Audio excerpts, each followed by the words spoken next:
E aí, pessoas, bom dia, boa tarde, boa noite, tudo beleza? Onde vocês estiverem aí, tudo tranquilo? Onde vocês estiverem nesse mundão de Deus, tudo em paz, tudo bacana? Como é que está a vida de vocês? Como está tudo aí? Como é que vocês estão vivendo? Estão vivendo belezinha mesmo, bacaninha? Ó, pra quem não me conhece, eu sou o Paulo, do canal Paulo Dharma 1970, mais uma vez aqui com um vídeo, né? Mais uma vez aqui fazendo a cabeça de um vídeo, agradecendo a você pela audiência, agradecendo a você, né, pela curtida, agradecendo, né, por você estar aí assistindo. Muito obrigado mesmo, muito obrigado.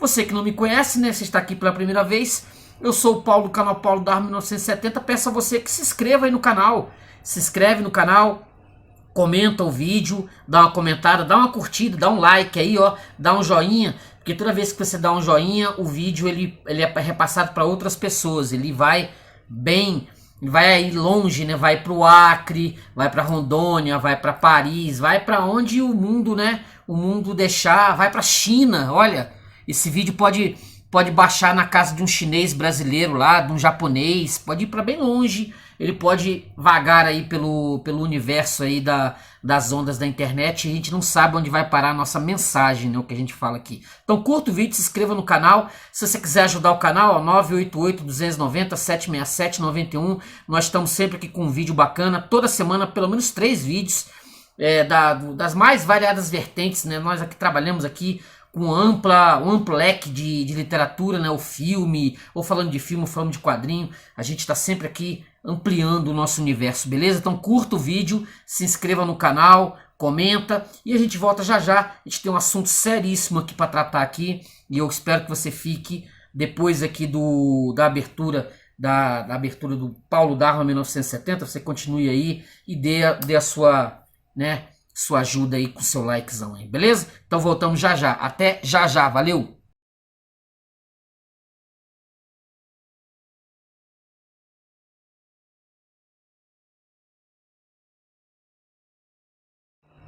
E aí, beleza? Tudo tranquilo? Nós sabemos que esse mundo não é fácil, esse mundo ele não é simples. Nós aqui vivemos aqui nesse planeta, nesse mundo, sabendo que ele jaz no maligno. Não é um mundo simples de você viver, as coisas não são fáceis. Existe a força do Estado, né? A força do Estado muitas vezes ela é tenebrosa, ela mais atrapalha do que ajuda.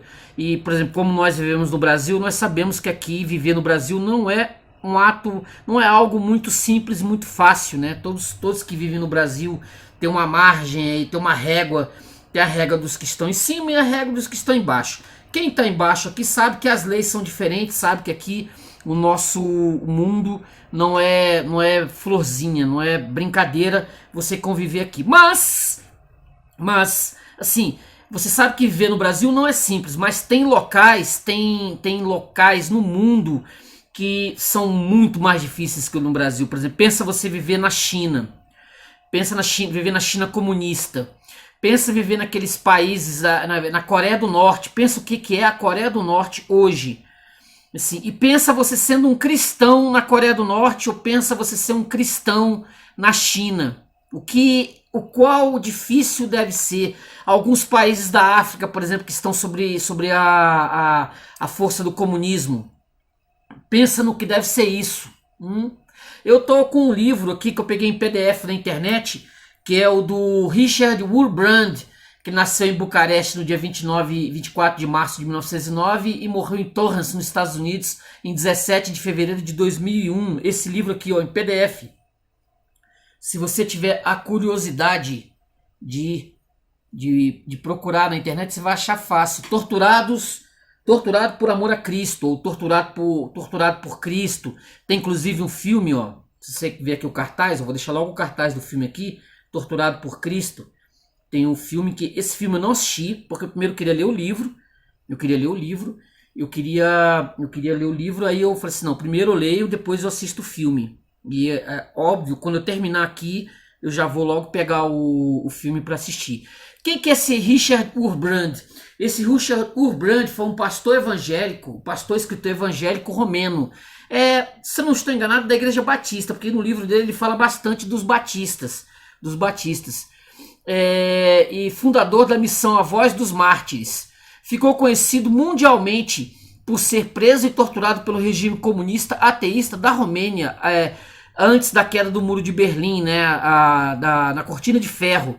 Ele era um pastor evangélico que foi preso em 1948, ficou um bom tempo preso, quando o regime do tirano comunista Nicolau Ceausescu, que se vocês nunca ouviram falar, foi o líder dos romenos, até ser pego, quando houve a queda do Muro de Berlim em 1989, quando os regimes comunistas caíram, né, em 89. Se você não sabe disso, amiguinho, a União Soviética naufragou, o regime comunista da União Soviética naufragou, e aqueles países que estavam ali ao redor, Albânia, Polônia, Romênia, Alemanha Oriental, tudo aquilo virou pó. O Muro de Berlim caiu, o Muro de Berlim caiu, construído em 1961, ele foi derrubado em 1961, 1989, as pessoas saíam do universo comunista, né?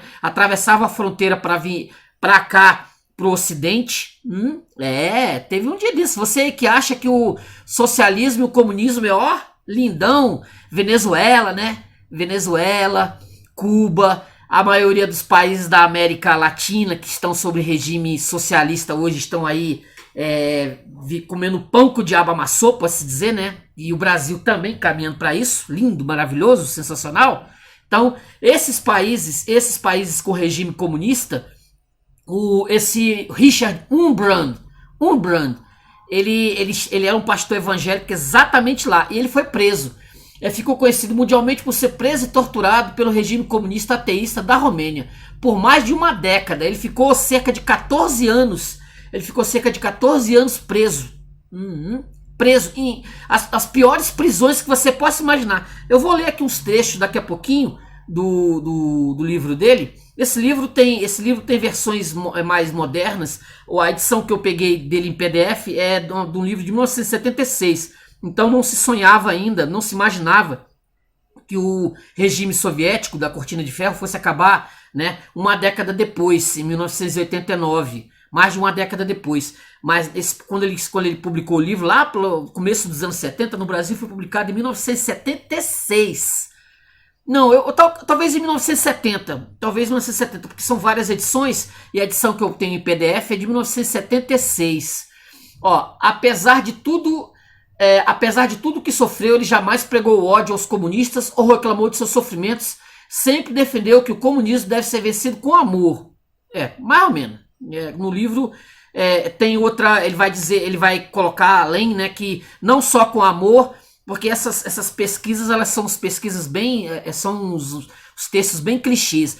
Ele vai dizer no livro que você tem que combater o comunismo com amor, mas também com com poderio também, porque você não vai tratar com comunista, você não vai tratar com esse pessoal só dando florzinha, como se fosse hippie, entregando flor. Não, você tem que tratar com toda a força e energia. Não é odiar os comunistas, odiar o comunismo. Você não odeia o pecador, você odeia o pecado. É a base, entendeu? É a base.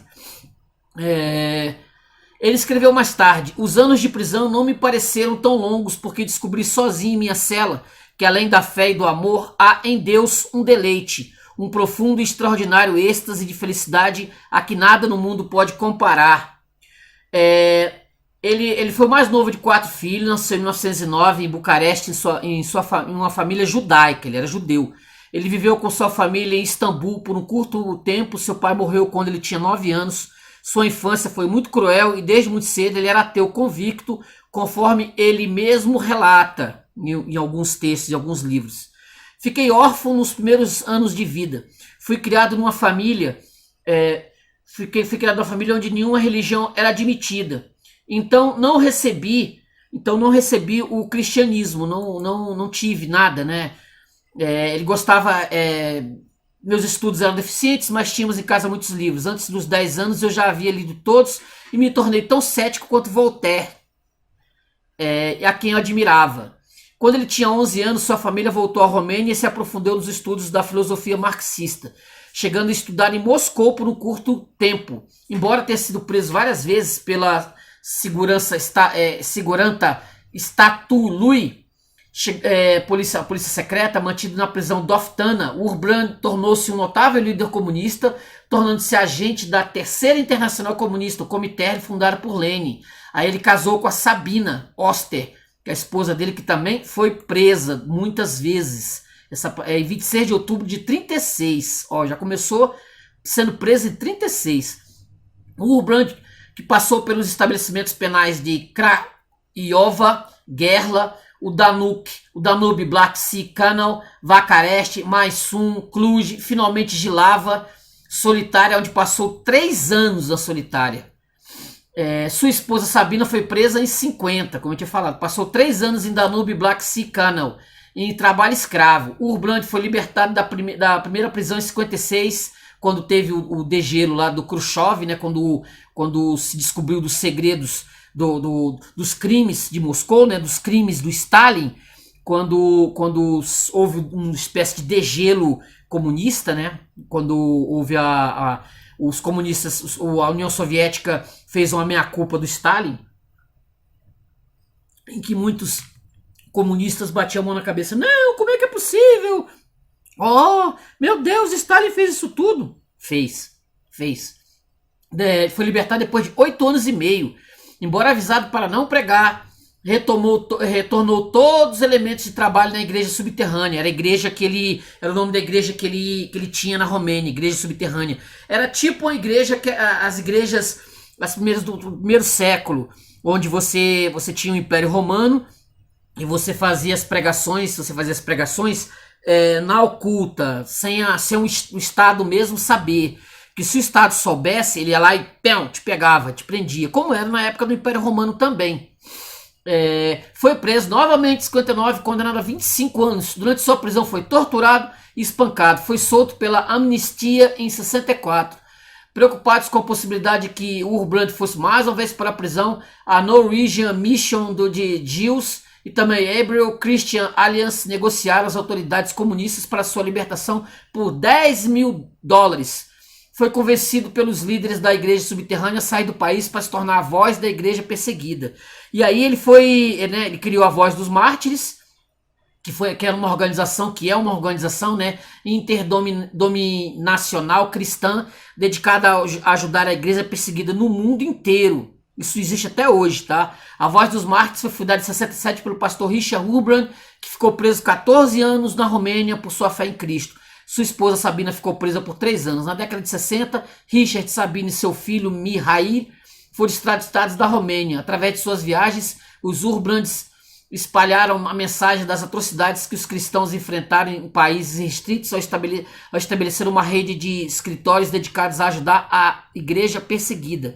Que aí eles pegavam, né, existia obviamente até 1979, você imagina que ele pode até ter saído, mas existiam centenas, ou não sei se eu estou sendo exagerado, milhares de cristãos presos pelo regime comunista. Então esse livro, Torturado por Amor a Cristo, começa assim, ó, que eu vou botar uma fotinha dele aqui, ó. O playboy que se tornou pregador esteve preso durante 14 anos em cadeias comunistas. Os guardas tentaram forçá-lo a confessar que pertencia a uma rede de espionagem imperialista. Foi açoitado, torturado e obrigado a ingerir drogas. Apesar de tudo, ele resistiu e ficou firme. Passou 2 anos na cela da morte, assim chamado por não ter voltado ninguém dali com vida. Olha a foto dele aqui, ó. Foto do Richard Urban. E ele escreveu muitos livros. Um dos principais é esse aqui, e os Subterrâneos de Cristo. Olha só. Então, beleza. Deixa eu pegar aqui o comecinho dele. Por que escrevo esse livro? Ele fala, né? Trago para cada crente livre uma mensagem da igreja subterrânea que está atrás da cortina de ferro. A igreja subterrânea que eu dirigi por muitos anos resolveu que eu deveria fazer todo o possível para chegar ao mundo livre e trazer-lhe uma urgente mensagem. Por um milagre sobrevivi às misérias que o leitor vai ler e consegui chegar ao mundo livre.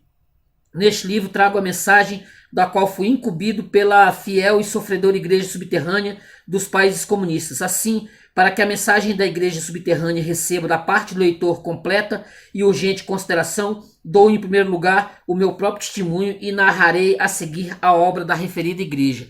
Eu só não quero deixar aqui de dizer que o livro ele foi composto e impresso na imprensa metodista da época, essa edição aqui, tá? Eu não sei como é que tá a nova. Então, ela até 1976, ela teve 5 edições em português, tá? Deixa eu pegar aqui uma parte aqui. Essa edição aqui foi traduzida por o reverendo Israel Gueiros Filho, publicado da Voz dos Mártires, tá? E ela é uma edição PDF da Projeto Democratização da Leitura. Eu não posso deixar de falar isso. Então vocês podem colocar na internet. Se vocês colocarem na internet aí o Torturado por Amor a Cristo, você vai encontrar esse livro e botar PDF. Você vai tê-lo rapidamente em mão para você poder ler. Só que você tem que saber ler o livro, saber que ele é um livro lá da década de 70, então escrito com referências até 1970, 70 e alguma coisa. Assim, não há nada, o mundo, né, para esse pessoal aqui, o mundo ele ainda estava ainda sobre a cortina de ferro, sobre os efeitos da União Soviética. Então havia a Guerra Fria e havia os Estados Unidos de um lado e havia a União Soviética do outro. Esse era o mundo. Aí havia Cuba aqui nas Américas, que era um país, um país comunista, com Fidel Castro, que a gente não pode esquecer. Então é isso. No capítulo 1 ele vai contar a história da vida dele, como é aquilo que eu tinha lido, né? Ele vai contar a história da vida dele, como ele nasceu num mundo comunista, ele nasceu em 1909, houve a Revolução Comunista em 1917, a família toda comunista, e ele era um ateu. Ele passou por várias. É como se fosse o apóstolo Paulo. Ele trabalhou para os comunistas, ele era um comunista e ele perseguia cristão. Assim como o apóstolo Paulo fez no primeiro século. Só que ele se converteu. Quando ele se converteu, tudo aquilo que ele tinha anteriormente, aquele vigor comunista, ele levou pro cristianismo. Os comunistas não sabiam com quem estavam mexendo quando encontraram o Richard Urban. Ele simplesmente pelo amor a Cristo, pelo amor à palavra de Deus, pelo amor a Cristo, ele simplesmente não se deixou vencer. Ele sabia que ele tinha Jesus Cristo no coração, ele sabia que ia ser torturado, ele sabia que ia ser vilipendiado, mas ele tinha na mente que Cristo tinha sofrido muito mais do que ele, 1 milhão de vezes mais do que ele. Cristo tinha libertado ele dos pecados, Cristo morreu na cruz, Cristo tinha morrido na cruz, Cristo tinha sofrido todos os horrores possíveis para ele, para nós. O que ele faz? Ele simplesmente diz: não vou arregar, não vou arregar. Ele vai contar a história da vida dele, do início, né? Um dia, mesmo sendo ateu, muito convicto, orei a Deus. Minha oração foi mais ou menos assim: Deus, eu sei com certeza que tu não existes. Ele era ateu. Porém, se por acaso tu existires, o que eu duvido, não é minha obrigação acreditar em ti. É tua obrigação te revelares a mim. Eu era ateu, porém o ateísmo não dava paz ao meu coração. Quer dizer, ele vai até dizer que ele não entende bulhufas de como é que uma pessoa, né, pode não crer, não acreditar em Deus, que é algo bem ateístico, né? Não acreditar em Deus, não acreditar só na matéria, acreditar que você vai morrer e acabou, você vai virar apenas poeira química, poeira das estrelas, segundo Carl Sagan e outros ateus aí convictos e históricos. Foi nessa hora de tormenta íntima, como vinha descobrir depois, que em uma vila nas montanhas da Romênia, um velho carpinteiro orava assim: meu Deus, eu te servi na terra e desejava ter minha recompensa tanto na terra como nos céus. E a minha recompensa deve ser que eu não morra antes de ter trazido um judeu para Cristo, porque Jesus era do povo judeu. Porém, eu sou pobre, velho e doente. Não posso ir em busca de um judeu. Em minha vila não há judeu algum. Traze um judeu à minha vila e eu farei o melhor que puder para levá-lo a Cristo. Aí ele continua, né? Algo irresistível levou-me àquela vila.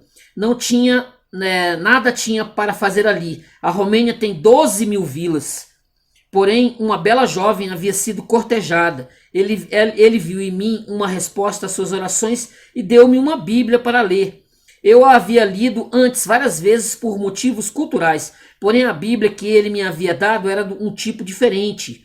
Como me disse depois, ele havia orado horas a fio juntamente com sua esposa pela minha conversão e a da minha senhora. E a Bíblia que ele me deu foi escrita não tanto com letras, mas com chamas de amor ateadas por suas orações. Eu mal podia lê-la, apenas chorava sobre ela, comparando minha má vida com a vida de Jesus, minha impureza com sua impureza, meu ódio com seu amor, e ele me aceitou para ser um dos seus. Logo depois minha esposa também se converteu. Ela trouxe outras almas para Cristo e outras almas trouxeram ainda mais almas para Cristo. Então uma nova congregação luterana estabeleceu-se na Romênia. Aí veio o nazismo, né? Imagina, você cristão na Romênia com o advento do nazismo, que também é outro algo horroroso, além do comunismo, o nazismo. Vindo para pegar judeu, testemunha de Jeová, católico, evangélico, que viesse pela frente. Só valia a religião da suástica, né? O negócio da suástica lá do Hitler, era o que valia. Tivemos muito que sofrer. Na Romênia, o nazismo tomou a forma de ditadura com elementos de ortodoxia extremista, os quais perseguiam tanto os grupos protestantes como os judeus, que eu falei. Não sobrava para ninguém. Não tinha para ninguém no universo ali. Mesmo antes da minha ordenação e antes de estar preparado para o ministério, eu era realmente o líder dessa igreja, sendo seu fundador. Eu era o responsável por ela. Minha esposa e eu fomos muitas vezes presos, açoitados e levados à presença de juízes nazistas. O terror nazista era enorme, porém era apenas uma amostra daquilo que haveria de vir sobre o regime comunista. Tivemos de dar ao nosso filho um nome não judaico para preservá-lo com vida. Tais dias sobre o nazismo nos trouxeram uma grande vantagem. Eles nos ensinaram que açoites físicos poderiam ser suportados, que o espírito humano, com a ajuda de Deus, pode sobreviver a horríveis torturas. Essa época também nos ensinou as técnicas de um trabalho cristão secreto, que era uma preparação para uma prova muito pior que haveria de vir, prova que estava diante de nós. Quer dizer, eles tiveram, né, passaram pelo vestibular do nazismo, né, mas eles tinham, assim, eles sabiam que algo pior ia vir para eles. O nazismo durou o quê? 15 anos? 13 anos, 15 anos, uma coisa assim. Já o comunismo aí durou 70. Durou 70 anos. O comunismo lá que acabou no Muro de Berlim, porque nós sabemos que hoje tem cristão preso na Coreia do Norte, nesse momento, precisando de uma Bíblia, mesmo que seja velhinha, uma Bíblia dessa aqui, precisando de uma Bíblia velhinha, né? Um cristão na Coreia do Norte, um cristão na Venezuela, um cristão, sabe-se lá, em países africanos comunistas, em Cuba, né? Em Cuba, precisando de uma Bíblia, precisando de uma Bíblia. Imaginem vocês aí como é que deve ser a vida de um crente, de um evangélico, ou mesmo até de um católico sobre tirania comunista em alguns desses países. Pensa, o que o Urban vai dizer aqui, a gente está na década de 50, década de 60, década de 40, mas isso é até hoje. Até hoje, você que está aí na sua vida maravilhosa, você é um cristão, né? Você é um cristão que tá aí, vai para a igreja, vem para casa, vai para a igreja, não sabe o que é um trabalho missionário, não sabe o que é uma missão, né? Você não tem ideia como é que é servir a Jesus Cristo em outros países, em países onde você é perseguido, países onde você vai ser preso, você vai ser torturado. Pensa o que é isso, essa sua vida cômoda, sua vida tranquila, fazendo teologia, coisas assim abstratas. Quando você está sobre um regime de tirania, as coisas mais básicas, mais simples, um simples folheto, um papelzinho, entendeu? Isso aqui faz uma diferença danada. Imagina uma Bíblia,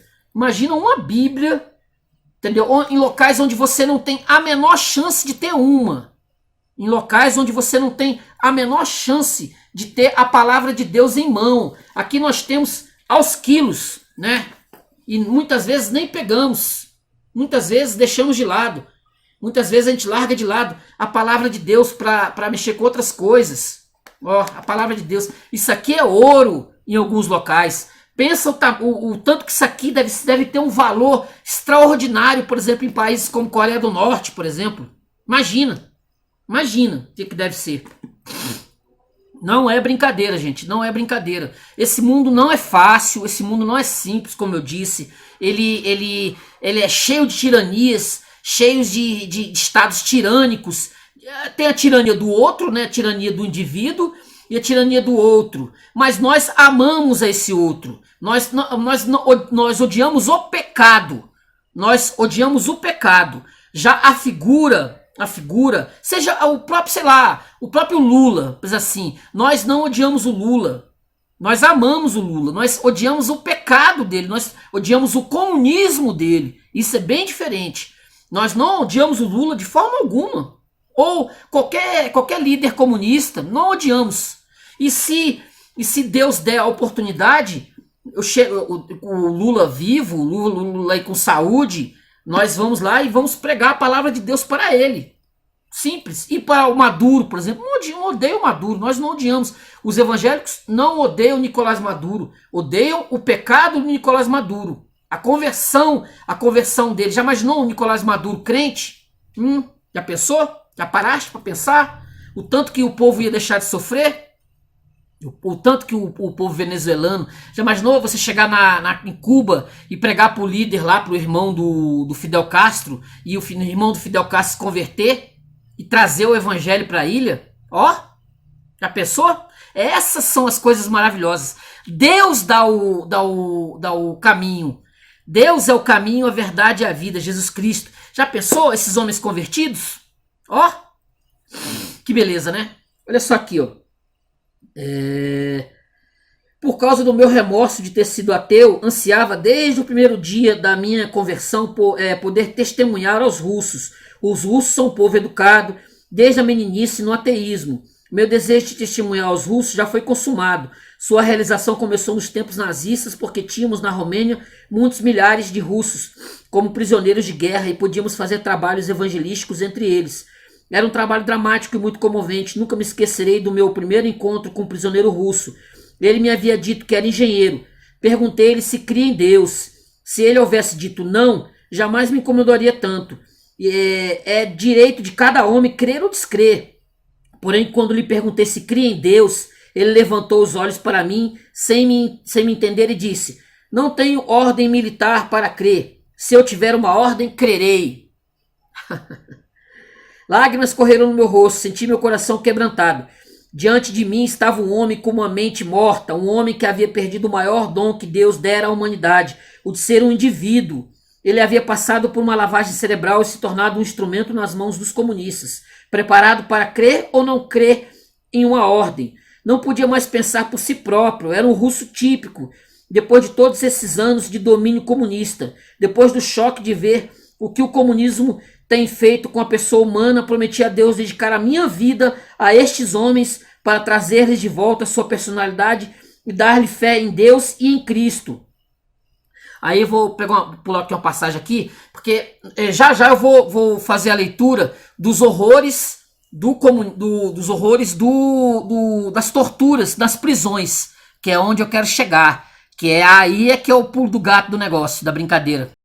Então, aqui ó, são a mesma a linguagem do amor e da sedução.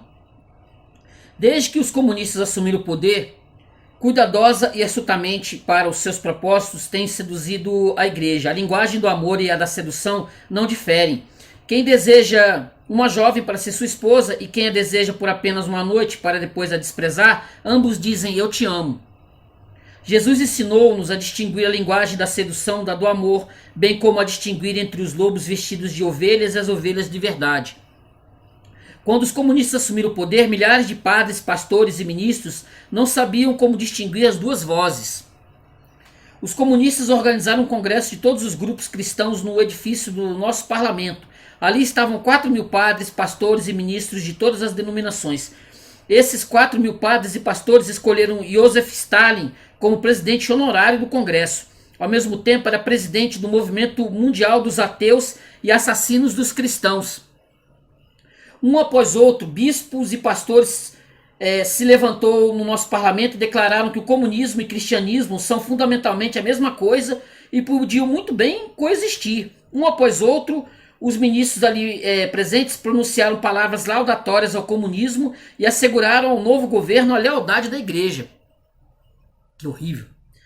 Minha esposa e eu estávamos presentes. Ela, sentada junto a mim, dizia-me: Ricardo, levanta-te e lava esta vergonha que estão atirando à face de Cristo. Eles estão cuspindo no seu rosto. Respondi-lhe: se eu assim proceder, você perderá seu marido. Ela atalhou: não quero ter um marido covarde.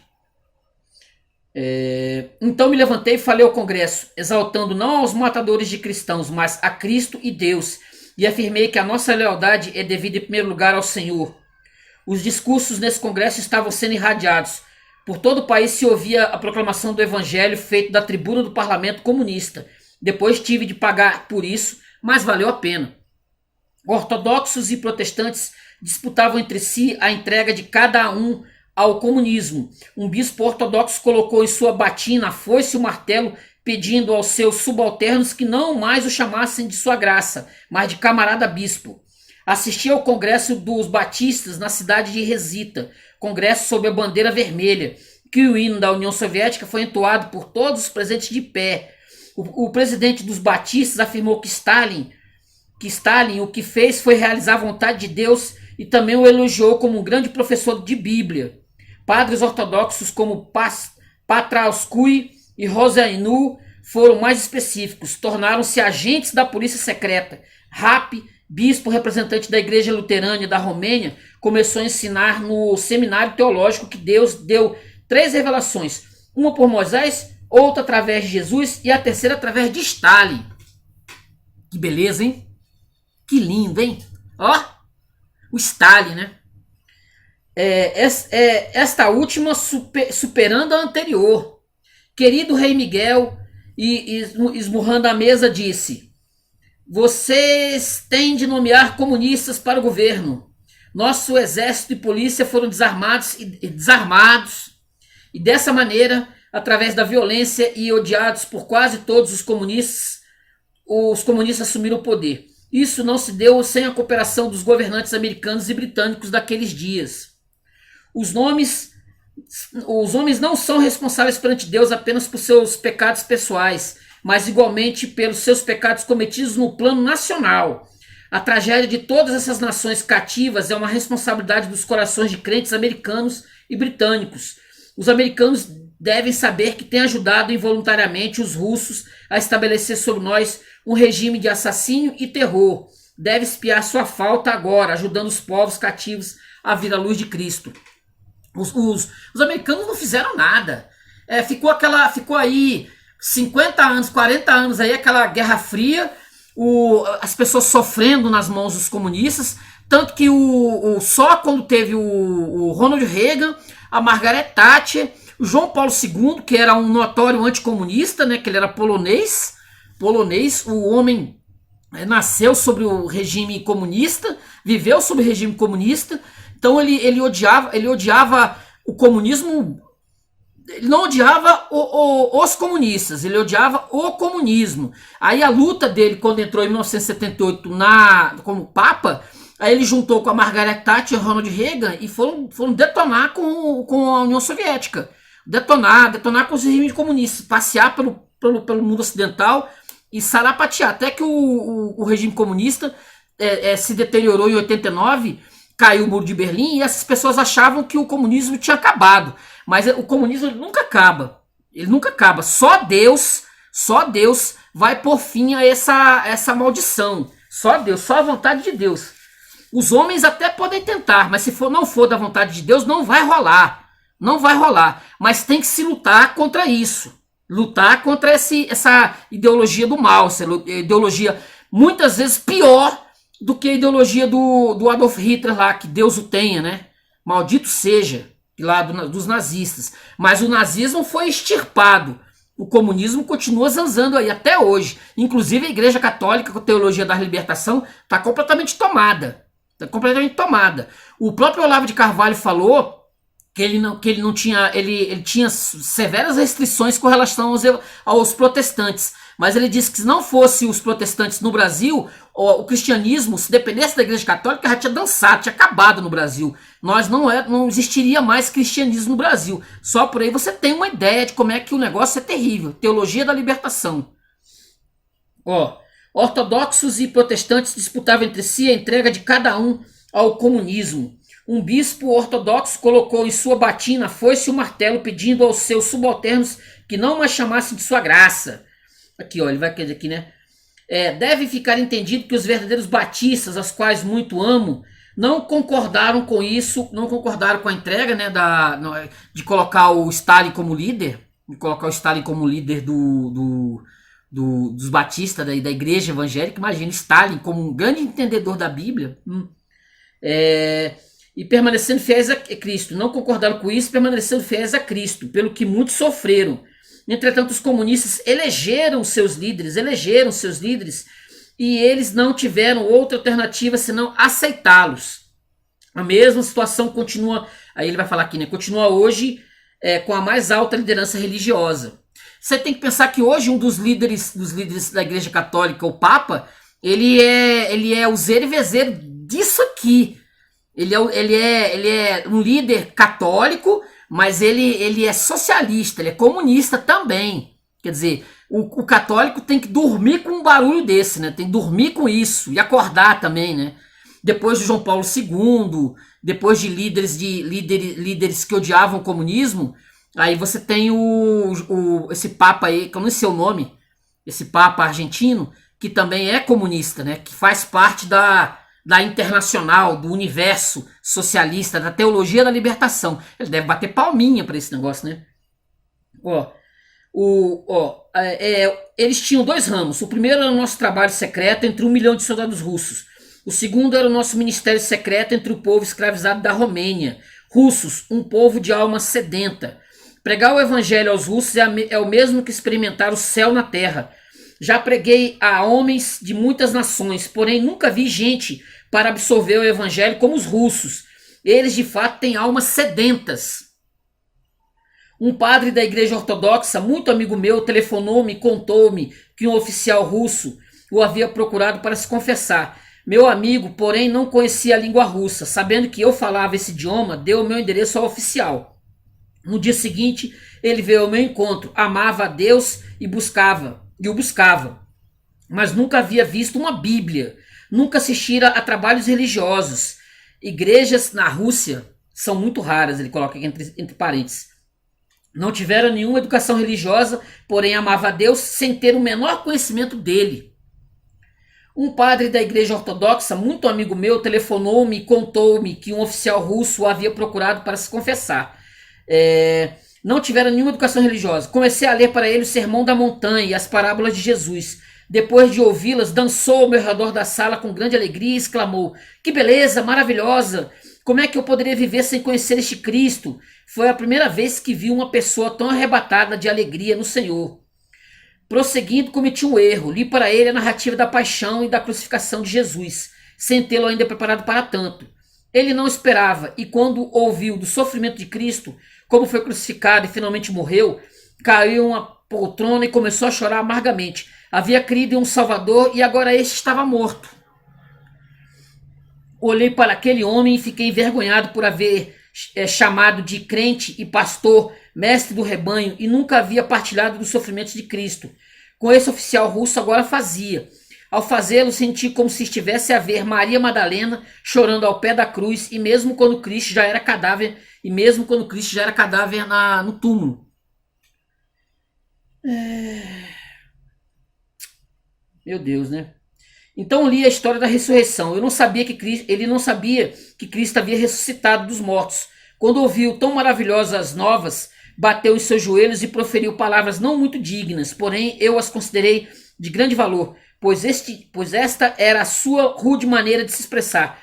Mais uma vez se alegrou, gritou de alegria: ele está vivo! Novamente dançou ao redor da sala, transbordando de alegria. Já imaginou que cena? Esse indivíduo nunca tinha ouvido falar de Jesus Cristo na vida. Viveu uma vida praticamente inteira Nós aqui vivemos no conforto, no bem bom, né? Aqui reclamamos disso, reclamamos daquilo, nós temos aí procissões, nós temos aí paixões de Cristo para todo lado, nós temos Bíblia, como eu te falado, Bíblia à vontade. Você chega nos sebos, tem quilos de Bíblia para você comprar, tem de toneladas, tem os evangelhos, tem Bíblias de todos os tipos que você imaginar, são milhares de tipos, de denominações, de igrejas diferentes, de seitas, de tudo. E as pessoas não leem a Bíblia. A Bíblia, o livro mais popular do mundo, mais vendido do mundo, as pessoas têm a Bíblia em mão, mas elas não leem a Bíblia. E o russo nunca ouviu falar de Jesus Cristo. Precisou de um homem sair da Romênia para pregar para ele e ele ficar maravilhado com a história de Cristo. Imaginou que beleza, que lindo, que extraordinário isso? Imaginou que encantamento? Assim. Disse-lhe, oremos. Ele não sabia como orar, não sabia as nossas frases sagradas. Ajoelhamos-nos e suas palavras foram: ó Deus, que camaradão tu és! Se eu fora tu e tu fosse eu, nunca te perdoaria os teus pecados, porém tu és realmente um camaradão. Eu te amo de todo o meu coração. Isso é sensacional, cara. Isso é sensacional. Camaradão. Pô, Jesus, tu é o maior camaradão, meu. Se eu fosse eu, não te perdoava. Se fosse eu, não perdoava nunca. Eu não te perdoaria. Não perdoaria vocês. Mas tu é o camaradão. Cara, isso é demais, bicho. Isso é sensacional. Sensacional. Penso aqui. Tu és realmente sim, camaradão. Penso que todos os anjos no céu pararam para ouvir essa sublime oração de um oficial russo. O homem havia sido vencido por Cristo. Ai, ai. Certa vez encontrei em uma loja um capitão russo com uma senhora, também oficial. Estavam comprando muitas coisas e tinham dificuldade em falar com o vendedor que não entendia russo. Ofereci-me como intérprete e fizemos amizade. Convidei-os para almoçar em nossa casa. Antes de começarmos a refeição, eu lhes disse: vocês estão em uma casa cristã e aqui temos o hábito de orar. Orei em russo. Com surpresa para mim, largaram os garfos e facas e não se interessaram mais pela comida. Começaram a fazer-nos perguntas após perguntas a respeito de Deus, de Jesus Cristo e da Bíblia. Não sabia de coisa alguma. Não sabiam de coisa alguma. Não foi fácil falar-lhe. Contei-lhe a parábola do homem que tinha 100 ovelhas e perdeu uma. Não entenderam. Perguntaram: como é que ele tem 100 ovelhas? Porventura a fazenda comunista ainda não as tomou? Afirmei-lhe que Jesus é o rei. Responderam-me: todos os reis foram homens ruins que tiranizaram o povo, e Jesus também deve ter sido um tirano. Quando lhes contei a parábola dos trabalhadores na vinha, disseram: bem, estes fizeram muito bem em se rebelar contra o dono. A vinha tem de pertencer à coletividade. Tudo lhes era novo. Quando lhes contei a respeito do nascimento de Jesus, perguntaram-me: o que na boca de um ocidental seria uma blasfêmia? Era Maria, esposa de Deus? E assim entendi pela conversa com eles e muitos outros que para pregar o evangelho aos russos depois de tantos anos sobre o comunismo, devemos usar uma linguagem totalmente nova. Missionários que foram à África tiveram dificuldade em traduzir as palavras de Isaías. Ainda que os teus pecados sejam vermelhos como a escarlata, eles se tornarão mais alvos que a neve. Ninguém na África Central jamais viu neve. Não tinham palavras para neve. Tiveram que traduzir: vossos pecados se tornarão mais alvos que a polpa de coco seco. Dessa forma, tínhamos que traduzir o evangelho para a linguagem marxista, para torná-la compreensível a eles. Isso era algo que não podíamos fazer sozinhos, mas o Espírito Santo fez seu trabalho por nosso intermédio. Sem a ajuda do Espírito Santo não vai, não adianta, não dá, entendeu? Para fazer esse tipo de trabalho, não vai rolar. O capitão e a oficial se converteram no mesmo dia. Depois nos ajudaram muito em nosso ministério subterrâneo entre os russos.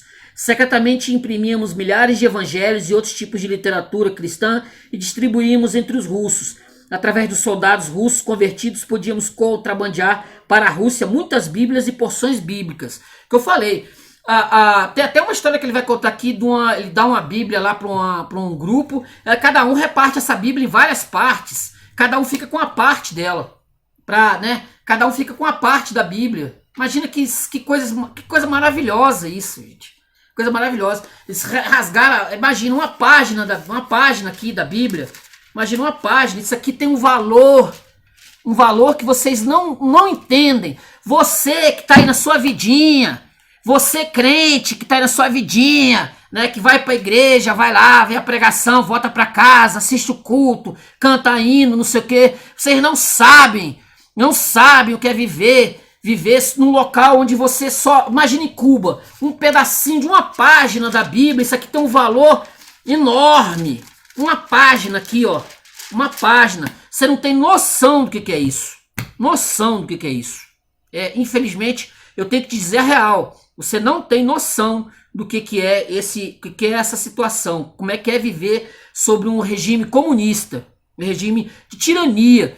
Ou você, por exemplo, pregar na Índia... A absoluta indiferença, por exemplo, dos indianos com relação ao cristianismo, com todos aqueles deuses, né? Imagina que loucura. Você tem uma Bíblia dessa aqui, mesmo velhinha, mesmo esfarrapada. Ó, nós temos aí, ó, mesmo assim, ó. Imagina, isso aqui já foi lido e relido, translido, já pegou chuva. Isso aqui já andou para cima e para baixo, ó. Imagina. Já andou, já foi, ó. Imagina uma página dessa aqui na mão de uma pessoa que nunca teve acesso à Bíblia. Imagina. E você aí, ó. Deixa eu ver aqui. Eu vou ver se eu acho aqui a passagem. Eu quero adiantar aqui o vídeo.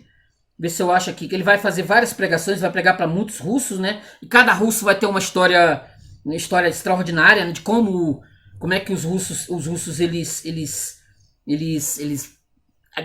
absolviam o cristianismo, né? Ó, na época em que fui raptado, dia 29 de fevereiro de 48, trabalhava de duas maneiras, oficialmente e secretamente. Era domingo, um belo domingo. Nesse dia, a caminho da igreja, fui sequestrado pela polícia secreta. Muitas vezes havia escogitado o que significava roubo de homens, várias vezes referido na Bíblia. Isso o comunismo nos ensinou. Muitos outros foram sequestrados de igual modo. Um carro da polícia secreta parou à minha frente. 4 homens desceram e jogaram-me dentro dele. Deram-me sumiço por muitos anos. Por mais de 8 anos ninguém sabia se eu estava vivo ou morto. Minha esposa foi visitada pelos homens da polícia secreta que fingiram ex-companheiros meus de cela. Disseram-lhe que assistiram ao meu funeral. Ela ficou consternada. Milhares de membros de igrejas de todas as denominações foram encarcerados naquela época, não apenas clérigos, mas homens do povo, rapazes e moças que davam testemunho de sua fé.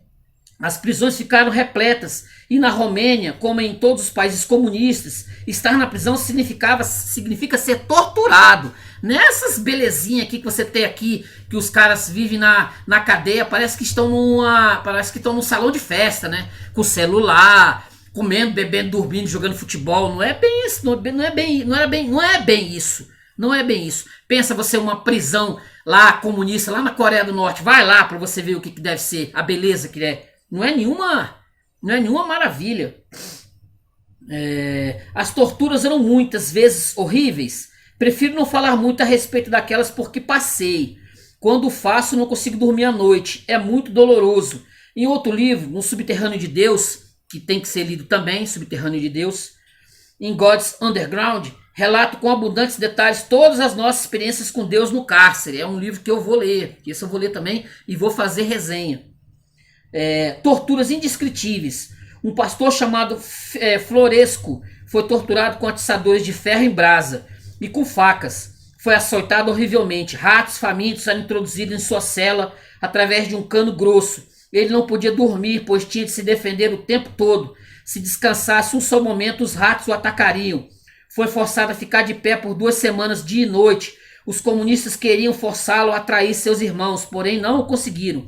Por fim, trouxeram seu filho de 14 anos e começaram a açoitá-lo na presença do pai, dizendo que continuariam a bater até que o pastor dissesse o que eles queriam. O homem, coitado, já estava quase louco. Suportou até onde pôde. Por fim gritou para o filho: Alexandre, tenho de dizer o que eles querem. Não posso mais suportar o que eles estão fazendo. O filho respondeu: Papai, não me faça justiça de ter um traidor por pai. Resista. Se me matarem, morrerei com as palavras: Jesus é minha terra natal. A fúria dos comunistas caiu sobre o menino, em quem bateram até matá-lo, vendo-se manchas do seu sangue pelas paredes da cela.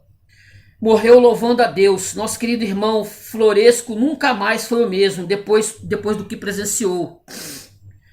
Eram colocadas algemas em nossos pulsos, as quais tinham lâminas afiadas na parte interna.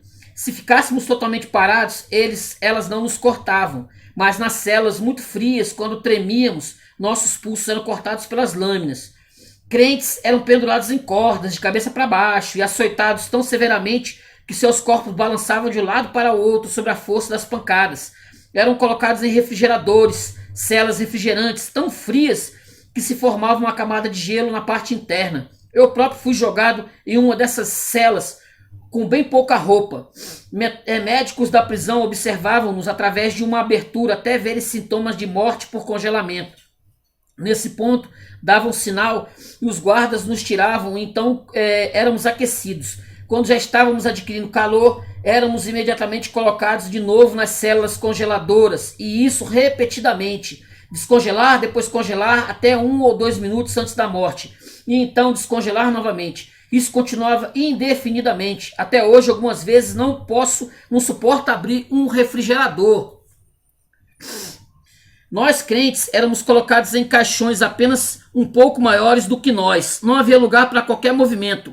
Muitas dúzias de pregos com suas pontas afiadas como giletes eram colocados por todos os lados. Enquanto estávamos perfeitamente quietos, tudo ia bem. Éramos forçados a permanecer nessas caixas horas a fio. Quando, porém, nos fatigávamos e tombávamos de cansaço, os pregos entravam em nossos corpos. Se nos movêssemos ou estremecêssemos um músculo, ali estariam os horríveis pregos.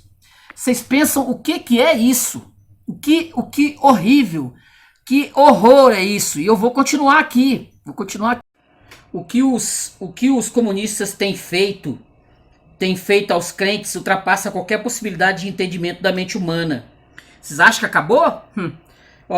Já vi comunistas torturando crentes. Os torturadores demonstravam pelo rosto uma alegria imensa.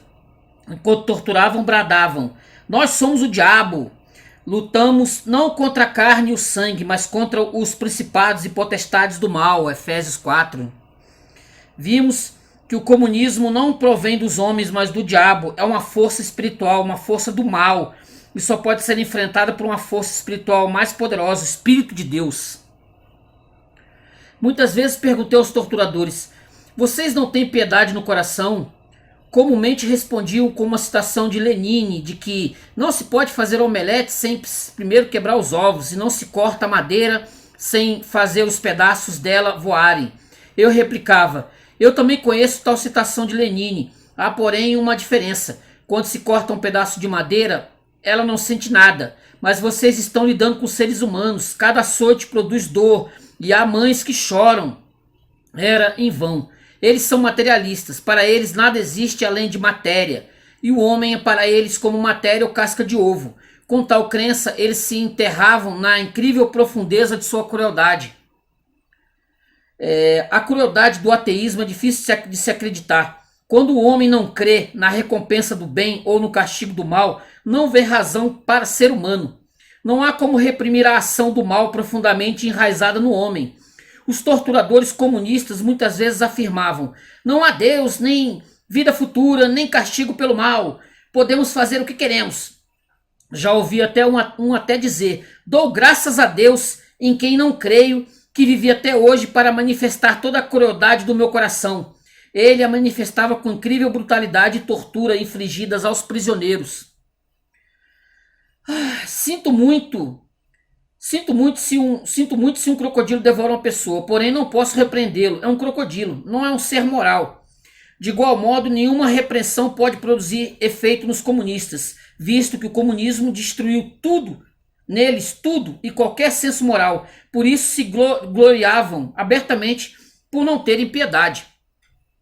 Aprendi uma lição com eles. Assim como não deixavam lugar algum para Cristo em seus corações, também decidi não deixar nenhum lugar no meu para Satanás. Dei meu testemunho perante o Subcomitê de Segurança Interna do Senado norte-americano. Ali descrevi coisas horríveis, tais como crentes amarrados em cruzes por 4 dias e 4 noites. A seguir, eram as cruzes colocadas no chão e centenas de prisioneiros tinham de atender suas necessidades fisiológicas em cima dos rostos e dos corpos dos que estavam crucificados. Depois as cruzes eram de novo levantadas e os comunistas escarneciam. Olhe para o Cristo de vocês, que bonito ele é! E que flagrância atrás dos céus! Descrevi como, depois de ficar quase louco pelas torturas, um padre ortodoxo foi obrigado a consagrar fezes e urina humana para dar em comunhão aos cristãos. Isso aconteceu na prisão de Pitești, na Romênia. Depois perguntei ao padre por que ele não preferiu morrer a participar dessa zombaria. Respondeu-me: não me julgue, por favor. Sofri mais que Cristo. Todas as descrições bíblicas do inferno e as dores referidas no inferno de Dante não são comparáveis às torturas em prisões comunistas. Isso é apenas uma pequena amostra do que aconteceu em um e mais domingos na prisão de Pitești. Outras coisas não podem ser ditas aqui, meu coração não suportaria repeti-las, tão horripilantes e obscenas para serem escritas. É isso, leitor, o que os seus irmãos em Cristo passaram e estão passando hoje, na Coreia do Norte, na China, na Venezuela, em Cuba e em tantos outros países aí. Eu posso, acrescentar. O pastor Milan Raimovich foi realmente um grande herói da fé. As prisões estavam superlotadas e os guardas não nos conheciam pelo nome. Chamavam por aqueles que haviam sido sentenciados a levar 25 chicotadas por haverem quebrado algum regulamento da prisão. Inúmeras vezes o pastor Milan Raimovich foi no lugar de outro e recebeu castigo. Com isso conquistou o respeito dos outros prisioneiros, não apenas para si, mas também para Cristo a quem representava. Se eu continuasse a contar todos os horrores dos comunistas e sacrifícios pessoais dos crentes, nunca acabaria. Não apenas as torturas eram conhecidas, os feitos heróicos também o eram. Os exemplos de heroísmo daqueles presos inspiravam grandemente os irmãos que ainda estavam livres. Uma de nossas obreiras era uma jovem da igreja subterrânea. A polícia comunista descobriu que ela distribuía literatura cristã e ensinava as crianças acerca de Cristo. Resolveram prendê-la. Mas para tornar essa prisão a mais agonizante e a mais dolorosa possível, resolveram adiá-la por mais algumas semanas, até o dia do casamento da jovem. Nesse dia, lá estava ela vestida de noiva. O dia mais maravilhoso da vida de uma moça. De repente, a porta foi empurrada e a polícia secreta invadiu. Quando a noiva os viu, estendeu-lhe os braços para serem algemados. Mal haviam colocado as algemas nos pulsos, ela voltou os olhos para seu amado, depois beijou os grilhões e disse: agradeço ao meu noivo celestial essas joias com que me presenteou no dia do meu casamento. Agradeço-lhes por ser digna de sofrer por ele. Foi arrastada, deixando para trás os crentes e seu noivo a chorar.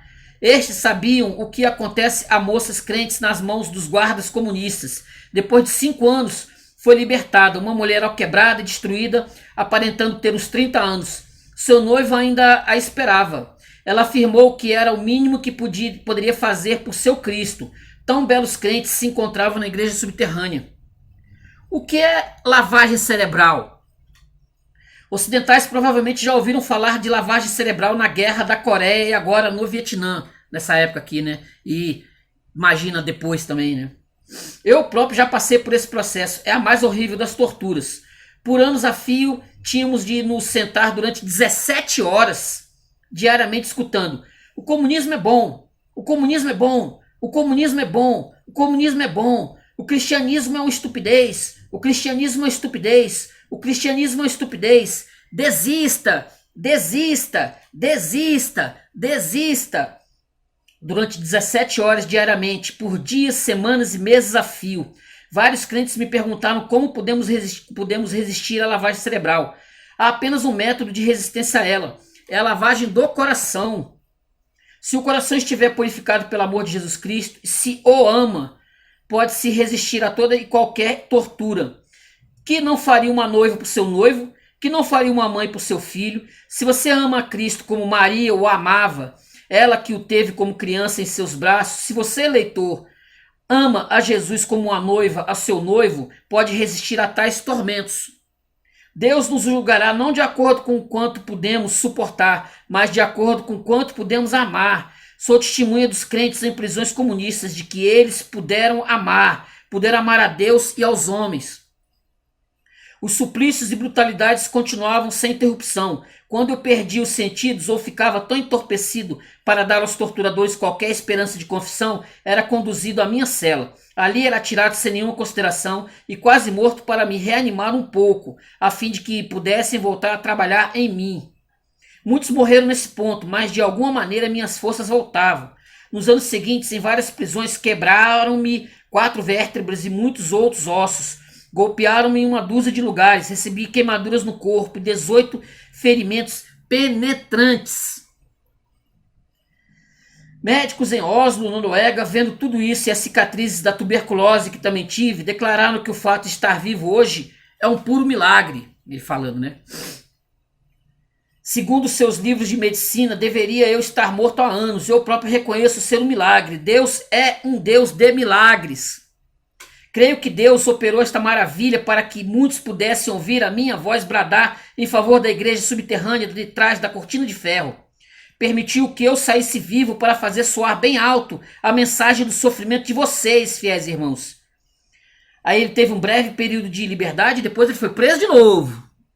Em 56, né, quando teve o degelo, quando morreu Stalin em 53, aí em 56 teve o Nikita Khrushchev, aí teve lá o congresso para botar em panos, não abafar os panos, né, mas roupa suja, lavar roupa suja em público dos crimes do Stalin.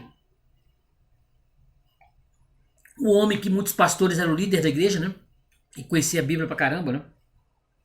O ano de 56 chegou, havia estado na prisão por 8 anos e meio, perdera muito peso, adquirira horríveis cicatrizes, fora brutalmente espancado, recebera pontapés, fora ridicularizado, passara fome, fora pressionado e interrogado, ad náusea, ameaçado e postilado.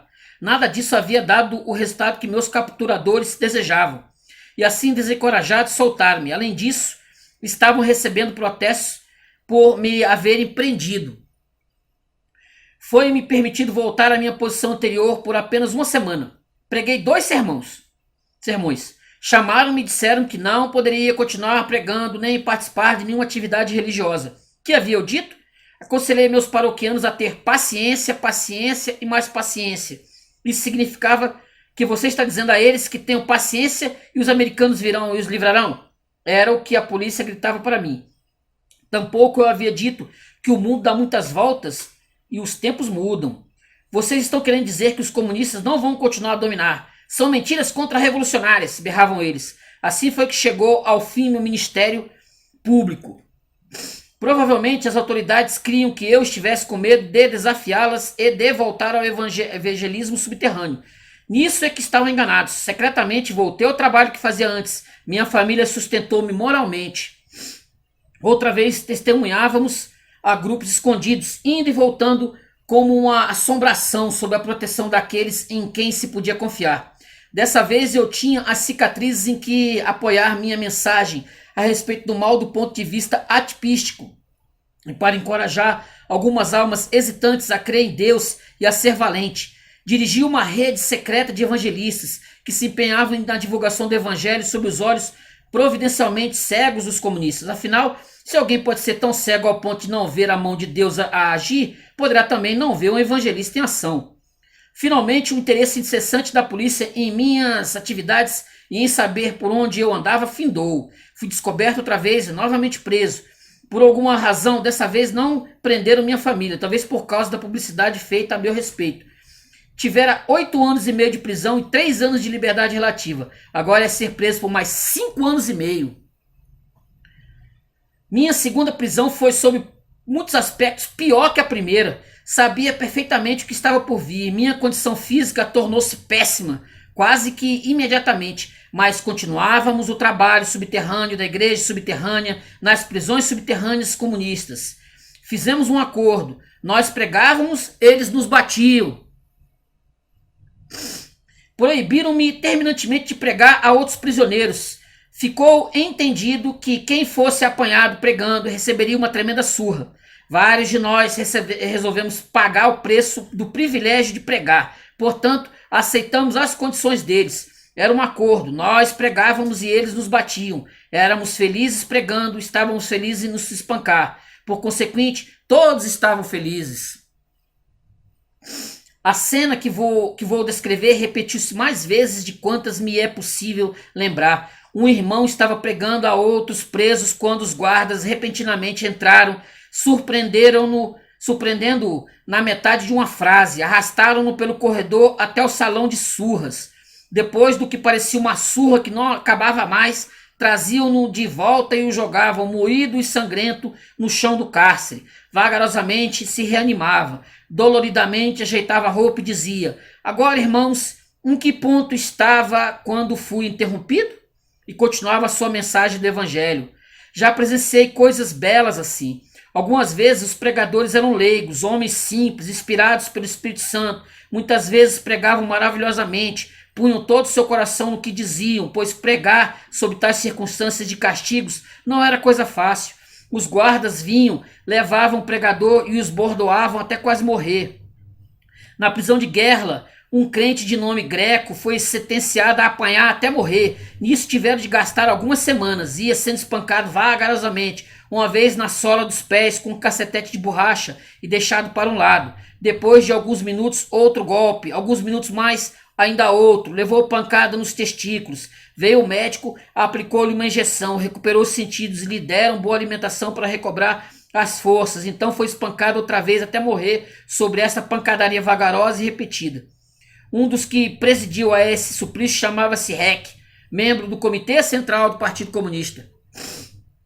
Em dado momento, esse Heck disse uma frase que os comunistas costumavam dizer aos crentes: sabe, eu sou Deus, tenho poder de vida e morte sobre você. O que está no céu não pode resolver conservá-lo com vida. Tudo depende de mim. Se eu quiser, você viverá. Se não quiser, você morrerá. Eu sou Deus. Dessa forma, zombavam dos cristãos. O irmão Greco, nessa horrível situação, respondeu a Heck de um modo muito interessante e que ouvi posteriormente do próprio algoz. Não sabe qual profundas palavras disseste. És realmente Deus. Cada lagarta é, na realidade, uma borboleta a se desenvolver devidamente. Não fosse criado para ser torturador, para matar. Fosse criado para te tomares um ser à semelhança de Deus. Jesus disse aos judeus dos seus dias: sois deuses. A vinda de Deus Pai está no teu coração. Muitos que foram como tu és, muitos perseguidores, como o apóstolo Paulo, descobriram em dado momento que é vergonhoso para o homem cometer tais atrocidades quando podem fazer coisas muito melhores, e tornaram-se participantes da natureza divina. Crê-me, Sr. Heck, sua verdadeira missão é ser Deus, semelhante a Deus, com D minúsculo, semelhante a Deus, com D maiúsculo, e não um torturador. Naquele momento, Heck não prestou muita atenção às palavras de sua vítima. Como Saulo de Tarso não ligou importância às belas palavras do testemunho de Estevão ao ser morto em sua presença. Mas aquelas palavras trabalharam em seu coração. Posteriormente, entendeu ser realmente aquela a sua vocação. O Heck aceitou Jesus Cristo, virou crente também. Grande lição aprendemos com as surras, torturas e outros maus tratos dos comunistas. Que o espírito é senhor, dominador do corpo. Muitas vezes, quando atormentados, sentíamos os tormentos, mas não nos pareciam algo distante e afastado do espírito que estava embevecido na glória de Cristo e com sua presença em nós. Quando nos era dado uma fatia de pão por semana e uma sopa nojenta por dia, resolvemos que até em tais circunstâncias daríamos fielmente o dízimo. Cada 10ª semana tomávamos a fatia de pão e as dávamos a um irmão mais fraco, como nosso dízimo ao Senhor. Um crente fora sentenciado à morte. Antes de ser executado, foi-lhe permitido ver a esposa. Suas últimas palavras a ela foram: deve saber que morrerei amando aqueles que me matam. Não sabem o que fazem, e meu último pedido a você é que os ame também. Não tenha ódio no coração por matarem seu amado. Nós nos encontraremos no céu. Essas palavras impressionaram o oficial da polícia secreta que estava presente à conversa entre os dois, o qual me contou a história na prisão onde havia sido colocado por se haver tornado crente. Na prisão de Tirgoena havia um jovem prisioneiro por nome Matlevich. Havia sido posto na prisão com a idade de 18 anos. Por causa das torturas estava muito doente, tuberculoso. A família de alguma maneira o descobriu e me enviou um pacote com 100 tubos de streptomicina que poderia restaurar-lhe a saúde. O oficial político da prisão chamou-o e mostrou-lhe o pacote dizendo: aqui está o medicamento que pode salvá-lo, mas não lhe é permitido receber pacotes de seus familiares. Pessoalmente eu gostaria de ajudá-lo. Você é jovem, não gostaria de vê-lo morrer na prisão. Ajude-me a poder prestar-lhe assistência. Dê-me informações de seus companheiros de prisão, e isso me justificará ante meus superiores por lhe haver entregue o pacote. Matlevich respondeu prontamente: não desejo permanecer vivo e me envergonhar de olhar-me num espelho porque verei o rosto de um traidor. Não posso aceitar tal condição, prefiro morrer. O oficial da polícia secreta balançou a cabeça e disse: congratulo-me com você, não esperava outra resposta sua. Gostaria, porém, de lhe fazer outra proposta. Alguns dos presos tornaram-se nossos informantes. Afirmam ser comunistas e estão denunciando você. Fazem um jogo duplo, não temos confiança neles. Gostaríamos de saber até que ponto são sinceros. São seus traidores. Estão lhes fazendo muito mal ao nos informarem de suas palavras e ações. Afirmam ser comunistas e estão denunciando você. Fazem um jogo duplo. Não temos confiança neles. Gostaríamos de saber até que ponto são sinceros. São seus traidores. Estão lhe fazendo muito mal ao não nos informarem de suas palavras e ações. Entendo que você não queira trair seus amigos. Então, dê-nos informações desses que se opõem a você de maneira que possa salvar sua vida. Malchevich respondeu tão prontamente quanto da primeira vez: sou discípulo de Cristo. Ele nos ensinou que devemos amar até aos nossos inimigos, estes que nos traem, fazendo-nos muito mal, porém não posso retribuir mal por mal. Não posso dar informações nem mesmo contra estes. Tenho piedade deles, oro por eles e não desejo ter qualquer ligação com os comunistas. Matchevich voltou da entrevista com o oficial político e morreu na mesma cela em que eu estava. Vi-o morrendo, a louvar a Deus. O amor venceu até a sede natural pela vida. Se uma pessoa muito pobre ama realmente a música, dá seu último centavo para ouvir um concerto, depois vai ficar sem nada, mas não se sentirá frustrado. Ouviu músicas belíssimas. Não me sinto frustrado por haver perdido tantos anos na prisão. Vi coisas belíssimas. Eu mesmo já estive preso no meio de pessoas fracas e sem importância. Porém tive, por outro lado, o privilégio de estar na mesma cela com grandes santos, heróis da fé, que se igualavam aos cristãos do primeiro século. Alegremente marchavam para morrer por Cristo. A beleza espiritual de tais santos e heróis da fé jamais será possível descrever. As coisas que relata aqui não são excepcionais. O sobrenatural tornou-se natural para os crentes da igreja subterrânea.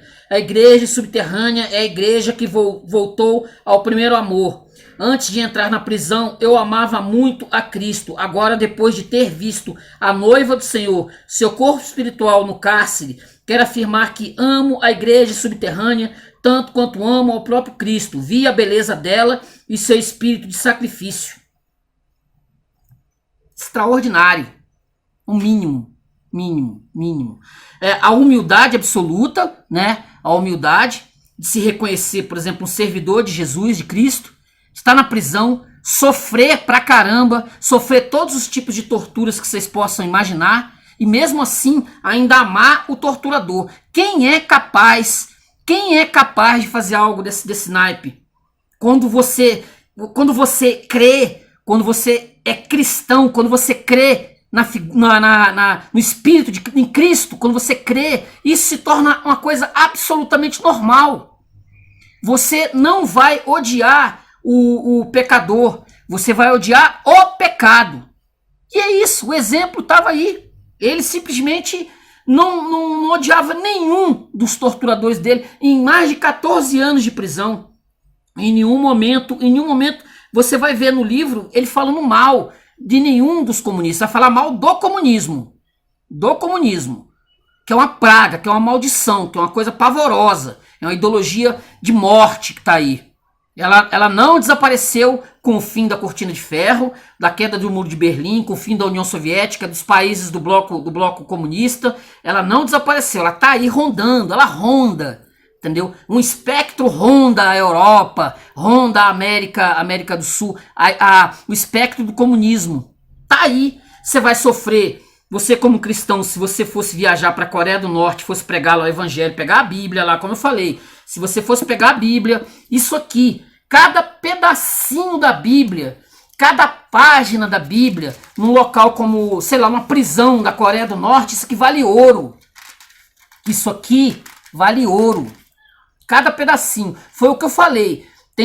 Tem pessoa, na prisão eles vão repegar essa Bíblia aqui, essa Bíblia que está em minhas mãos, vão repartir em vários pedaços, cada um vai ficar com uma página. Os prisioneiros ficam com uma página. Uma página dessa aqui da Bíblia, isso vale mais do que 1 milhão de tesouros aí, que você possa imaginar. Isso aqui na mão de um prisioneiro, uma página, sei lá, do livro de Êxodo, uma página, sei lá, do livro de Jeremias, se cair na mão de um prisioneiro, numa cadeia pavorosa dessa, isso vale ouro. Imagina uma Bíblia inteira. Imagina, como eu falei, uma Bíblia velha, né? Uma Bíblia surrada, na mão de prisioneiros, num buraco fedido, por exemplo, de Cuba. Imagina o que é isso aqui, o tesouro que é isso aqui. E nós não damos valor, como eu disse, nós não damos valor. Simplesmente tá aí. As pessoas, ó, tanto fez, tanto faz. Não leem em casa, não leem na igreja, não leem em lugar nenhum. Não fazem uso. E é isso. E você só vai dar valor no dia que te acontecer de você ser preso por Jesus, cair no buraco, for preso. Aí você vai dar valor a isso aqui. Você vai sentir falta. Você vai sentir falta disso aqui. Tá na sua casa aí, ó. Provavelmente tá em algum canto aí, tal, em cima de uma mesa, em cima de uma estante. Você não dá valor. Mas um dia, que, ó, Deus é que sabe, um dia você vai dar muito valor a isso aqui. Quando você é prisioneiro, isso se torna, assim, o bem mais valioso que você vai possuir. Você nem imagina o tanto. Nem imagina o tanto. Mais uma passagem aqui, ó. Quando libertado da prisão, outra vez com minha esposa, ela me perguntou quais seriam os meus planos para o futuro. Respondi: o ideal que tenho diante de mim é uma vida de reclusão espiritual, ao que ela me retrucou haver tido o mesmo pensamento. Havia sido muito dinâmico em minha mocidade. A prisão, porém, e especialmente os anos de confinamento em solidão, haviam me tornado um homem meditativo e contemplativo. Todas as tempestades do meu coração haviam se acalmado. Não me importava mais com o comunismo, nem mesmo o notava. Era como se estivesse sendo abraçado pelo noivo celestial. Orava por aqueles que nos haviam atormentado e podia amá-los de todo o meu coração. Eu tivera muito pouca esperança de que algum dia pudesse ser libertado. Quando, porém, me ocorria pensar no que faria caso fosse libertado, sempre admitia a ideia de retirar-me para alguma parte, em lugar ermo, e a continuar a vida de agradável união com o noivo celestial. Deus é a verdade. A Bíblia é a verdade sobre a verdade. Teologia é a verdade sobre a verdade acerca da verdade. Fundamentalismo é a verdade sobre a verdade acerca da verdade sobre a verdade. E o povo crente vive dessas muitas verdades sobre a verdade e por causa disso não tem a verdade. Famintos, espancados e narcotizados, havíamos esquecido a teologia e a Bíblia. Havíamos esquecido as verdades sobre a verdade. Desta maneira vivíamos apenas da verdade. Está escrito: o Filho do Homem virá na hora em que não pensais e no dia em que não sabeis. Não podíamos mais pensar. Nas horas mais escuras de tormentos, o Filho do Homem vinha a nós, fazendo as paredes da prisão brilhar como diamante e enchendo as celas de esplendor. Em algum lugar bem diferente estavam os torturados abaixo de nós, na esfera do corpo. Os espíritos, porém, regozijam-se no Senhor. Não trocaríamos esta alegria pelos prazeres dos palácios reais. Lutar contra alguém ou alguma coisa, Não estava mais longe da minha mente do que isso. Não desejava fazer guerra, mesmo que fosse justa. Preferiria antes construir templos vivos para Cristo. Foi com a esperança de futuros anos de sossego e contemplação que deixei o cárcere. No mesmo dia, porém, depois de libertado, deparei-me com aspectos do comunismo mais horrendos do que as torturas da prisão. Um após outro encontrei-me com eminentes pastores e pregadores de várias denominações e mesmo os bispos, os quais simplesmente confessaram com grande tristeza que eram informantes da polícia secreta, em prejuízo do próprio rebanho deles. Perguntei-lhes se estavam preparados para deixar de ser informantes, mesmo com o risco de serem presos. Todos responderam não! E explicaram que não era temor por suas próprias pessoas que os impediam. Contaram-me novos acontecimentos nas igrejas, coisas que não existiam mesmo antes do meu aprisionamento. Que recusar ser informante poderia significar o fechamento de uma igreja. Em todas as cidades existe um representante do encarregado do governo para a fiscalização dos cultos. É um homem da polícia secreta. Tem o direito de intimar qualquer padre ou pastor sempre que entender para que lhe diga quem tem estado na igreja, quem comunga frequentemente, quem é zeloso por sua religião, quem é evangelista pessoal, o que o povo crê, etc. Quem não responde é demitido e outro ministro é posto em seu lugar, que preste melhores informações. Quando o representante do governo não descobre substitutos que sirvam, o que quase sempre acontece, fecha a igreja. Muitos ministros deram informações à polícia secreta com a diferença de que alguns o fizeram com relutância, tentando ocultar certas coisas, enquanto outros criaram o hábito de informar, ficando de consciência endurecida. Outros ainda adquiriram paixão por isso e contavam mais do que lhe era solicitado. Ouvi confissões de filhos de mártires crentes que tinham sido obrigados a dar informações sobre as famílias nas quais haviam sido recebidos bondosamente. De outra maneira, eram ameaçados de não poderem continuar seus estudos. Fui a um conselho batista, realizado sob a égide da bandeira vermelha. Os comunistas é que resolveram quais seriam seus líderes a serem eleitos. Sabia que agora, na direção de todas as igrejas oficiais, haveria homens nomeados pelo Partido Comunista. Então, entendi que estava presenciando a abominação da desolação no lugar santo, a respeito da qual Jesus falou. Sempre tem havido bons e maus pastores e pregadores. Agora, porém, pela primeira vez na história da igreja, o comitê central de um reconhecido partido ateu, que tem como propósito declarado extirpar a religião, é quem decide quem é que vai liderar a igreja. Liderá-la com que propósito? Certamente com o fim de ajudar na extirpação da religião.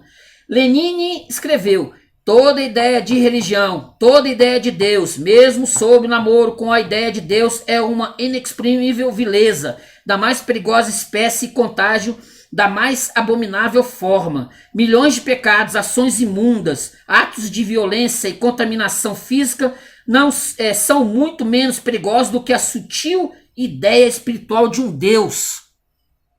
E é esse pessoal, né? E é essa ideologia que pretende, ela já tomou, como eu falei, ela tomou a Igreja Católica, teologia da libertação, e ela vem, ó, ela vem com força. Porque se você não lutar contra essa ideologia, ela vem e te toma. E depois, para sair, é uma luta, vai precisar de uma cruzada para expulsar a abominação. E aí, com a cruzada, você sabe o que acontece? Milhões de mortes. A luta, né? A luta. Se você não tratar agora, se você não tratar a doença do começo, do início. Como eu falei, a Igreja Católica já foi. Agora o que eles querem são as igrejas evangélicas. Esse é o processo. Os partidos comunistas de toda a área soviética são leninistas. Para estes, religião é pior do que câncer, tuberculose ou sífilis. E eles decidem quem deve ser os líderes religiosos. Com eles, os líderes da igreja oficial cooperam, mais ou menos transigindo. Tenho visto o envenenamento de crianças e jovens com o ateísmo, e as igrejas oficiais sem terem a mais leve possibilidade de neutralizá-lo. Em nenhuma igreja de oficiais, Em nenhuma igreja de nossa capital, Bucareste, se pode encontrar uma reunião de mocidade ou escola dominical para crianças. Os filhos dos crentes são educados na escola do ódio. Vendo tudo isso, odiei o comunismo, e como não o havia odiado sob suas torturas. Odiei-o não por causa do que me fizera, mas por causa do mal que faz a glória de Deus, ao nome de Jesus Cristo e às almas de 1 bilhão de homens sob seu domínio. É esse tipo de mal, é essa situação. A ideologia, como eu disse, a ideologia eu achava que tinha acabado em 89. Fim do Muro de Berlim, a União Soviética acabou definitivamente em 1991. Eu achava que tinha extirpado. Várias vezes ao longo desse tempo, eu achei que eu tinha convicção que ela tinha sido finda, principalmente no Brasil. Mas isso é uma ilusão. Ilusão. E assim, é Deus que sabe, né? É Deus que tem o controle das coisas. Deus sabe exatamente, ele tem, da vontade dele, né, que essas coisas aconteçam para que nós aprendamos, para que nós tomemos consciência do horror, do horrível que é isso tudo. Mas temos que tomar consciência disso. Básico.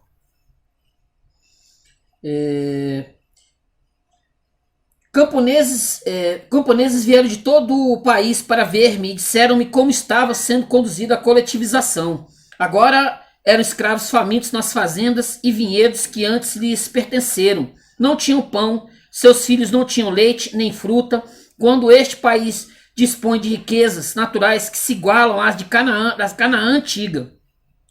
Irmãos confessaram-me que o regime comunista tinha feito de todos eles ladrões e mentirosos. Por causa da fome, tinham de roubar daquilo que fora seu próprio campo, porém que agora pertencia à coletividade. Tinham então de mentir para encobrir seus furtos. Operários falaram-me a respeito do terror nas fábricas e sobre a exploração da mão de obra, de um modo como os capitalistas nunca sonharam. Os operários não têm direito de greve. Intelectuais tinham de ensinar contra suas convicções íntimas que não há Deus. Toda a vida e pensamento de 1/3 do mundo tem sido destruídos ou falsificados. Mocinhas vieram queixar-me de que tinham sido chamadas à organização dos jovens comunistas e que ali foram censuradas e ameaçadas por terem beijado um rapaz crente. E o nome de outro lhes foi dado a quem poderiam beijar. Tudo era profundamente falso e feio. Foi quando encontrei os lutadores da igreja subterrânea, meus velhos companheiros, alguns dos quais não haviam sido apanhados e outros que retornaram à luta, depois de ter sido liberados da prisão. Convidaram-me a continuar a luta com eles, assisti às suas reuniões secretas, nas quais cantavam utilizando inários escritos à mão. Lembrei-me de Santo Antônio Grande, passou 30 anos no deserto, tinha abandonado completamente o mundo, passando a viver em jejum e oração. Quando, porém, ouviu a respeito da luta travada entre Santo Atanásio e Ário, em torno da divindade de Cristo, deixou a vida contemplativa e foi a Alexandria ajudar a verdade a triunfar. Lembrei-me de São Bernardo de Clairvaux. Era também um monge que vivia no alto da montanha, tendo porém ouvido a respeito da insensatez das cruzadas, em que cristãos matavam árabes e judeus e irmãos na fé, pertencentes a outra confissão, a fim de conquistarem um túmulo vazio, deixou seu mosteiro e desceu daquelas alturas para pregar contra as cruzadas. Resolvi fazer o que todos os cristãos devem fazer, seguir os exemplos de Cristo, do apóstolo Paulo, dos grandes santos, renunciar ao pensamento de se afastarem e empenharem-se na luta. Que luta seria? Ele vai adentrar esse universo, ele vai voltar, vai ser preso de novo, vai ser preso novamente, entendeu? Vai passar mais vários anos preso, até que finalmente, por conta de um clamor, né? Vão pagar, os caras até isso, para você ser libertado, você tinha que pagar uma fortuna incalculável. Aí fazem uma vaquinha e tiram ele da prisão. Aí ele vai para os Estados Unidos e nos Estados Unidos ele vai contar as belezas, né? Mas assim, como eu sempre digo, as coisas entram no ouvido e saem pelo outro, né? Entra no ouvido e sai pelo outro. Não levam a sério. Vão levar o dia que chegar na beirada da sua porta. Aí vai levar a sério vai levar a sério, vai realmente entender o que vem a ser isso. Olha aqui, ó. Os comunistas são infelizes, mesmo os seus grandes ditadores. Que infeliz era Stalin. Depois de matar quase todos os seus antigos camaradas, constantemente vivia com medo de ser envenenado ou assassinado. Tinha 8 quartos de dormir que podiam ser trancados à maneira das casas fortes dos bancos. Ninguém sabia em qual desses quartos ele dormia em determinada noite. Não comia nunca sem que o cozinheiro provasse o alimento em sua presença. O comunismo não faz ninguém feliz, nem mesmo os seus ditadores. Eles necessitam de Cristo. Derrotando o comunismo, libertaremos não apenas as suas vítimas, senão também os próprios comunistas. Um país evangélico, um país cristão, não tem perseguição. Um país evangélico não tem os horrores de um país comunista, um país coletivista, um país ateu. Pense o horror que é Cuba nesse momento. Pense o horror que é a Venezuela nesse momento. Pense o horror que é a Coreia do Norte. Todos sem Deus, todos sem Cristo, todos largados, precisando exatamente de pessoas que se sacrifiquem e que vão a esses países pregar o evangelho. Foi como eu falei, se o Kim Jong-un tivesse a oportunidade de pregar o evangelho para o Kim Jong-un, eu faria. Porque você só vai conseguir conquistar um país se você conquistar o seu líder. Se um líder desses países se tornar evangélico, o país todo vira.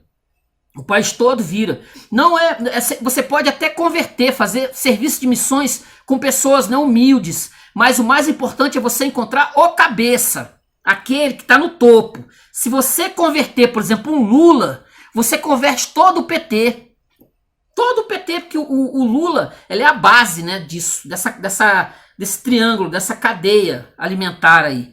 É essa a ideia, entendeu? É começar, conseguir pregar para um homem desse, trazer Jesus, mostrar Jesus para um homem desse naipe.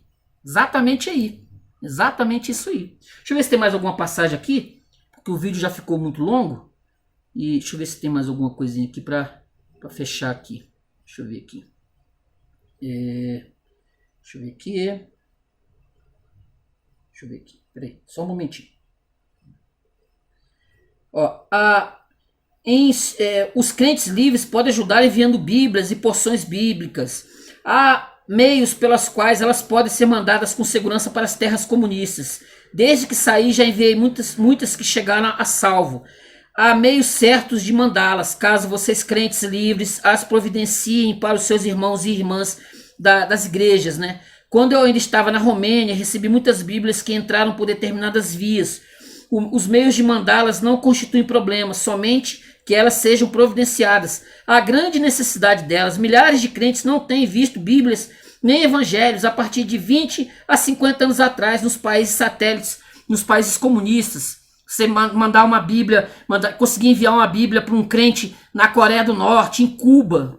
Eles não têm isso de jeito nenhum, de forma alguma. Vocês imaginam, como eu falei, o tesouro que é isso.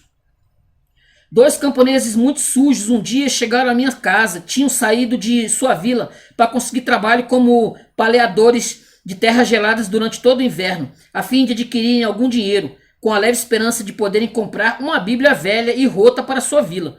Porque eu tinha recebido bíblias da América, pude dar-lhes uma bíblia nova e não uma velha estragada. Não podiam crer no que seus olhos viam. Quiseram pagar-me com o dinheiro ganho do trabalho. Recusei. Apressaram-se a voltar à sua vila com a Bíblia. Alguns dias depois recebi uma carta em que demonstravam incontida e extasiada alegria, agradecendo-me as escrituras. Assinavam-na 30 residentes do lugar. Cuidadosamente dividiram a Bíblia em 30 partes que eles permutavam entre si. É realmente patético ver um russo a implorar por uma página da palavra de Deus. Ele alimenta com ela a sua alma, alegremente troca uma vaca, uma cabra por uma Bíblia. Um homem do meu conhecimento vendeu seu anel de casamento a fim de adquirir um Novo Testamento usado. Nossos filhos nunca viram um cartão de Natal. Se recebesse um, todas as crianças da vila se reuniriam em torno dele e alguns anciãos poderiam falar-lhe a respeito do menino Jesus, da sua mãe Maria, e partindo daí contar-lhe a história de Cristo e da salvação. Tudo isso em troca de um simples cartão de Natal. Podemos mandar Bíblias, Evangelhos e literatura. Este é um dos meios de vocês fazerem alguma coisa. Vocês podem imprimir e enviar literatura para neutralizar o veneno do ateísmo que está sendo ministrado à mocidade desde o jardim de infância até o colégio. Os comunistas prepararam o Guia do Ateu. É a Bíblia deles. Versões mais simples são dedicadas às crianças do jardim de infância. E versões aumentadas do mesmo guia são ensinadas às crianças mais crescidas. Essa Bíblia maligna segue a criança à proporção que ela vai crescendo, envenenando-a com o ateísmo por todo o seu caminho. O mundo cristão nunca publicou uma resposta ao Guia do Ateu. Podemos e devemos imprimir uma resposta cristã ao venenoso ensino ateu. Devemos fazer isso imediatamente porque a igreja não dispõe de literatura para os jovens envenenados por tal livro. A igreja subterrânea tem as mãos atadas às suas costas, até possuir essa literatura nas diferentes línguas dos países comunistas. É isso, gente. Trabalho a fazer. Trabalho. Levanta sua bunda gorda, né? Para dizer assim, o mínimo, né? E vai trabalhar. Você que é evangélico, vai trabalhar. Vai fazer alguma coisa. Levante-se. Porque tem gente sofrendo nesse exato momento. Tem gente padecendo. Tem gente precisando da palavra de Deus, seco. E você aí, nem tchuns, levanta, porque Jesus está voltando, e Jesus voltando, o trabalho que você vai fazer é muito importante para a igreja, muito importante para a igreja de Cristo, beleza? Tranquilo? O vídeo já ficou muito longo. Se vocês procurarem esse livro na internet, como eu falei, tem esse material na internet, tá? Tem outros livros.